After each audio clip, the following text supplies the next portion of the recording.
Hey guys, it's me Evie from Evie's Creations, and today I wanted to share with you how I make my custom wine etched glasses.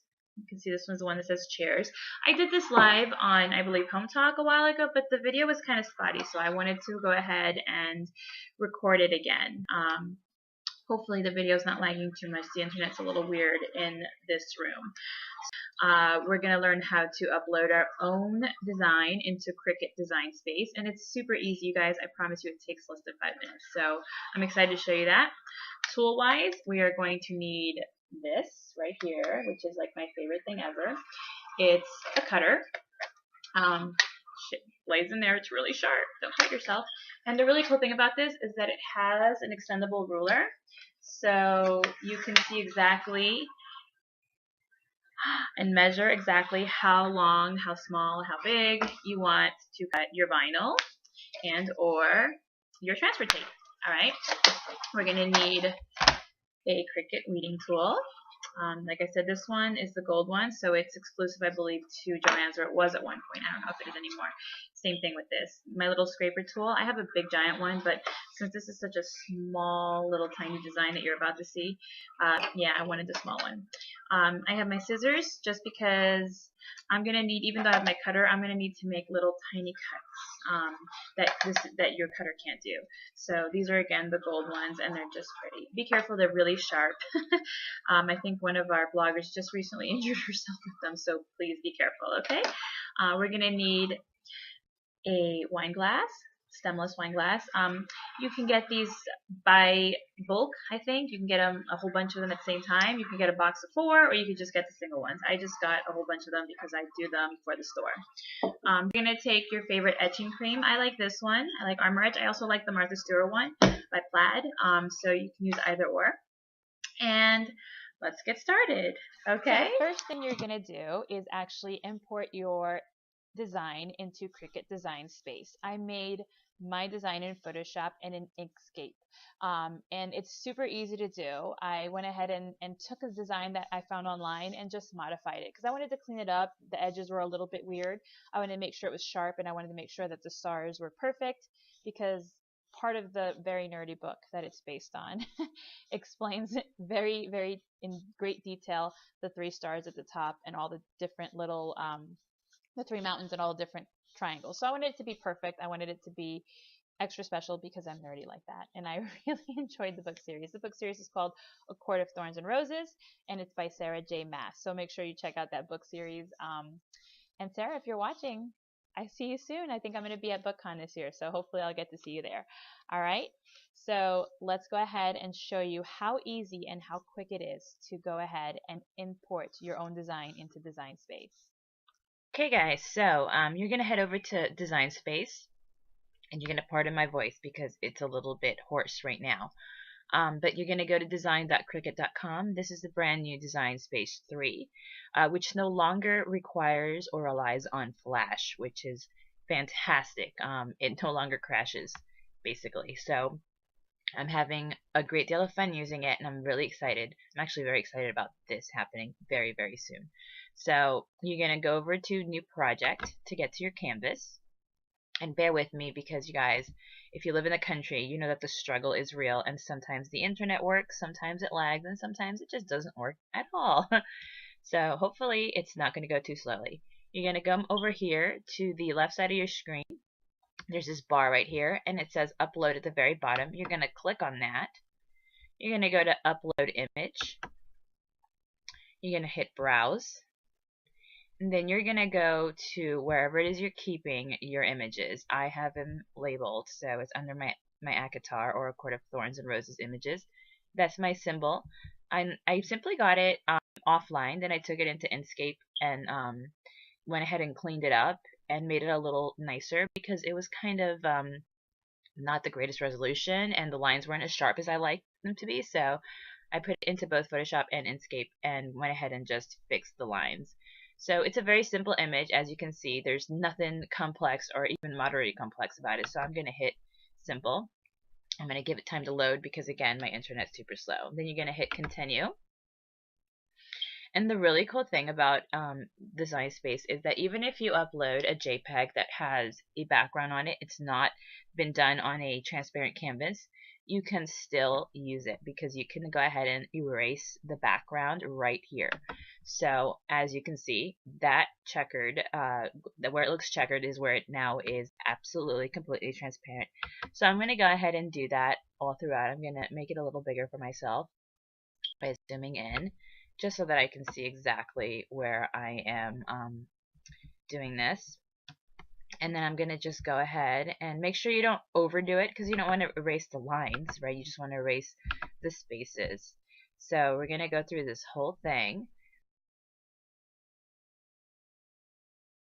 So one of my favorite parts of the book, I think you saw the sign that I made. One of her favorite, my favorite quotes from the book is basically it says to the stars who listen. So the whole quote is to those who dream, and then they're basically wishing upon a star, and then the stars that listen. And I just love that part. Like I think it's so wonderful. And for me, I never dreamed that I would be living what I'm living and going through everything that I've gone through.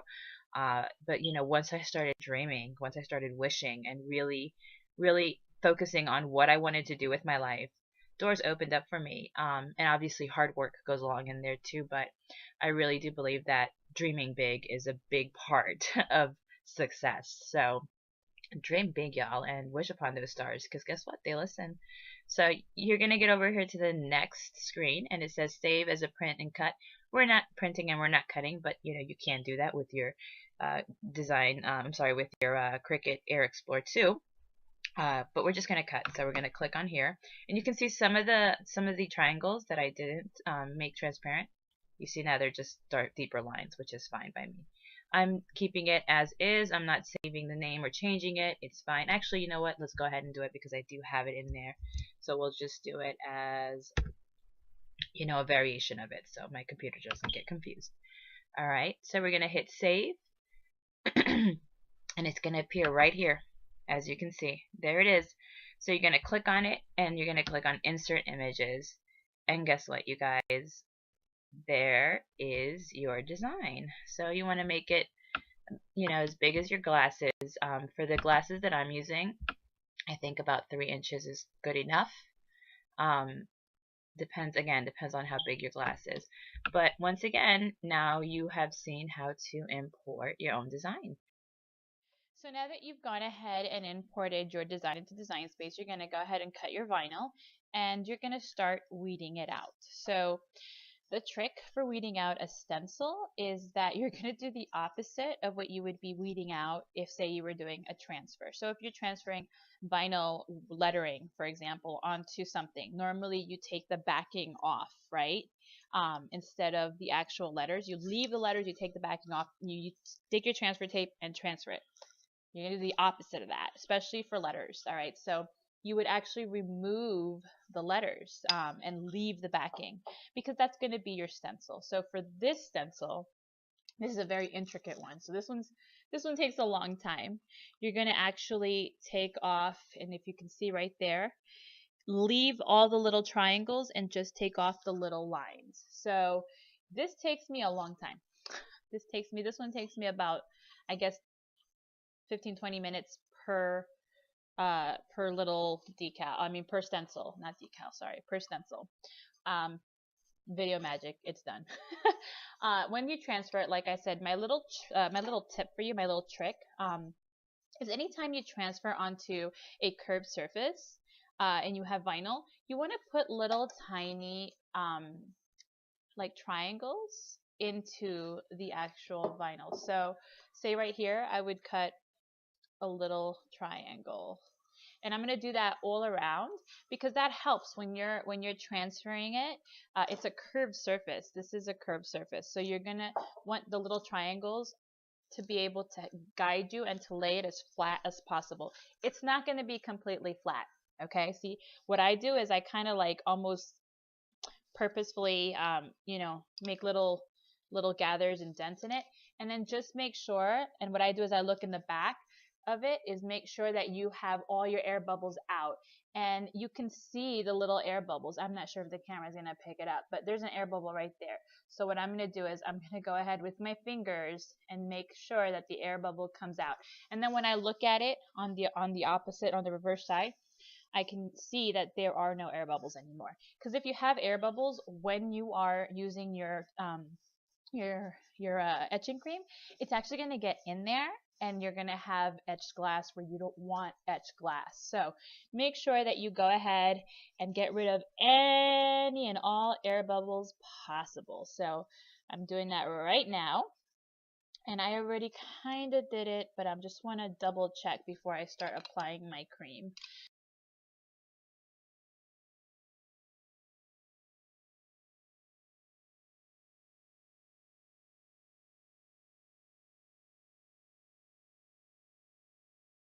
All right, so now what I'm going to do is I'm going to show you how I prepare my brush. So I use like a foam brush, but because I want a little more control, and because this is a small little container, I'm actually just going to cut little corners off so that it looks like that. That especially because of how intricate this, it just really gives me more control when I'm etching. I really like it. So I'm going to use my etching cream, and this is the one I'm using. I'm using Armor Etch. The instructions for this is you leave it on for 5 minutes before you take a sponge and water and rinse it off. Again, be very careful where you even put the excess, because you don't want to etch anywhere other than where you actually want to etch. So I'm going to go ahead and get some etching cream on there. And what you want to do is blot it until you can't see through it anymore. So I'm going to put my hand in the glass is how I do it. And then I just blot. So as you see, I'm blotting. And I'm putting enough product on there. So like say this part would not be enough. This, where it looks very almost like just clumpy and stuff, that's how much you want on there. You don't want too much because you don't want to waste it. But at the same time, you want enough that it's actually going to etch. And you want to be very careful when you're etching the little tiny line and the edge that you don't go past where your stencil is, because then, like I said, it'll etch outside of where you want it to etch. So make sure you just take your time when you're etching the glass. And then this is going to sit for 5 whole minutes, and we're going to remove the stencil after that. First, you're going to rinse off. So what I do is I take like a washcloth or a sponge that specifically just for my etched glass. I don't use it for anything else, obviously. It's no longer food safe. All right, so we washed off all of the etching cream after 5 minutes with a sponge in I do it in my utility sink. And then I removed all of the vinyl, and here's my etched glass. Isn't it so pretty? So you guys, super easy. Doesn't take that much. Obviously, this is a very intricate pattern, so this will be a lot more difficult than say something like this. But thank you for hanging out with me, and I hope you learned how to transfer any image you want into Cricut Design Space. If you have any questions, feel free to ask me via email, info@evviescreations.com, or just leave a comment here on YouTube or on Facebook. Evvies Creations is my handle for almost everything, all right? So see you guys on the internet. Bye. Thank you.